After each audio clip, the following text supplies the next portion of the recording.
I recently did a video on Dipsis palms, so I thought I would do all of my Syagrus palms too. This one is Syagrus amara, and it's gotten quite tall over the years.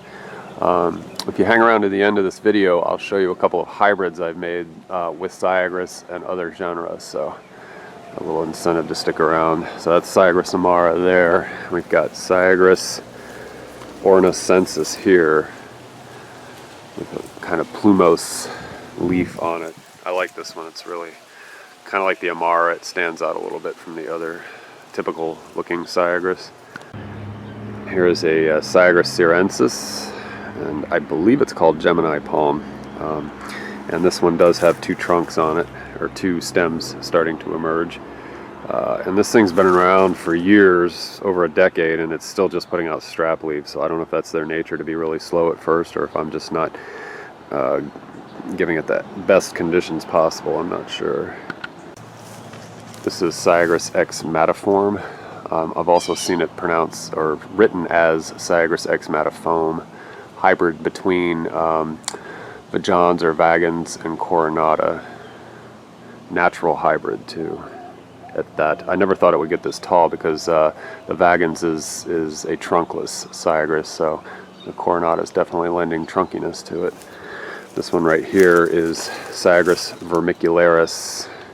So I think sometimes it's called the noodle palm, because if you look at the inflorescence, the emerging flower on that, it looks like ramen noodles, or wormy looking.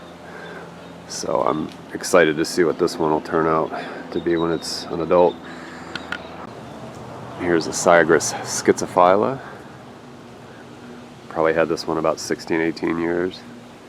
They look good when they're young and small, but they look a little odd when they get taller and bigger. So this one's right at about the peak stage of looking somewhat attractive. This is Syagrus botryophora, and unfortunately I had a huge one that died, and this is the replacement for that, and it's only been in the ground a couple years. The original botryophora was huge. It was somewhere between that top of this papaya and that Washingtonia up there. It was about over 30 feet tall. So Syagrus botryophora, these are quite nice and quite fast too. Here's a Syagrus coronata. This one's been in several other videos of mine, and it's been around for at least 16 years. It's finally getting kind of tall. It's got about 6-7 feet of solid trunk to it. Syagrus coronata. This is Syagrus excauste, and it is a hybrid between syrensis and coronata, a naturally occurring hybrid in the overlapping ranges of the parent plants. This one's already flowering at a young age. It's barely got a trunk on it, and it's already putting out a little bit of flower action. It's kind of interesting. Syagrus excauste. This was sold as Syagrus juncacensis or Jungacensis. I've seen it spelled both ways. It's a high altitude, relatively dwarf Syagrus. Sometimes I think it's being argued that this is in synonymy with Cardinacei, which I also have, which I'll show you. But this is Jungacensis. This is Syagrus picrophylla.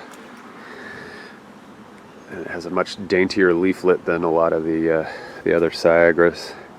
So I'm looking forward to seeing what this ends up looking like. It's several years old, probably about 8 years old, and it's only been in the ground a couple years, so they, like a lot of things, just taking their time getting established. Syagrus picrophylla.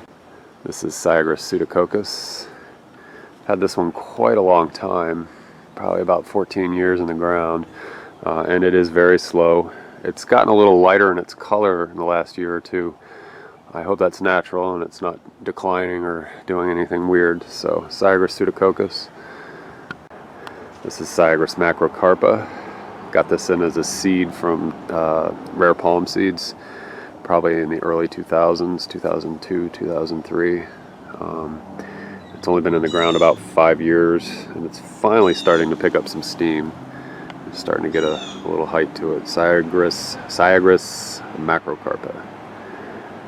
This is the Syagrus Cardinacei, and again there was some talk that this may be synonymous with Jungacensis, but I have no idea. And they do clump. This one isn't, but I have another one in another property that does have a couple of suckers coming off of it. Syagrus cardinacei, another dwarf. This is Syagrus sancona, or the Colombian foxtail, and it's probably about 25 feet overall, maybe about 8 feet of trunk. And I took this from another property, and that little base there, you can see where sort of the ring scars are sort of broad and dense, and then I planted it in my yard. It sat, and then it just has taken off rather quickly since then. So Syagrus sancona. So here's one of the hybrids I was telling you about. This one is between Syagrus coronata and the Alligoptera arenaria. And it doesn't look like much, but this thing's actually about 2 years old, and it's just struggling. It doesn't know what it is. It doesn't know what it's supposed to be doing, or how to unfold its proteins or express itself. So that tells me it's definitely a unusual hybrid, because if it were a true coronata, it would have just blasted out. It'd be about 4 feet tall by now at 2 years.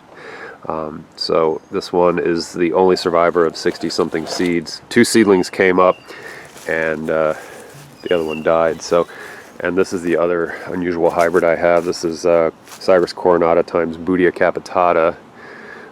At least that's what I would say it is. I can't confirm that, but it's definitely not a pure coronata. It's not Syagrus ex campos portoana, which could have been something that a bee would have brought in from a queen palm. So I'm going to say for now that I believe it is a Bootea cross.